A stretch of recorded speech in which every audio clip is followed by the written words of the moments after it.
Magandang umaga, ngayon po ay araw ng Biyernes, July 18, 2025. Update po muli sa lagay ng panahon.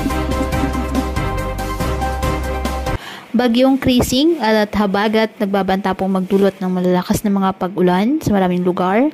Ayon sa Pag-asa, nanatili sa tropical depression ang Bagyong Krising, ngunit posible pa itong maging tropical storm bago maglandfall. Inaasang maglandfall sa Cagayan ngayong gabi ang bagyo at patuloy na tatawid sa hilagang bahagi ng Luzon bagong lumabas ng ating Philippine Area of Responsibility sa araw ng Sabado.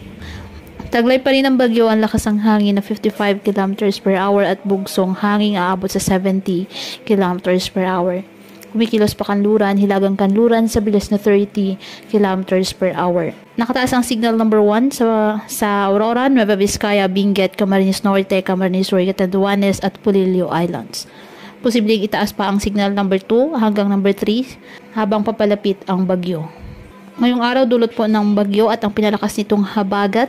Asahan po ang malalakas na ulan at bugso ng hangin dyan po sa Calabarzon, Metro Manila, Bicol, Visayas at Mindanao.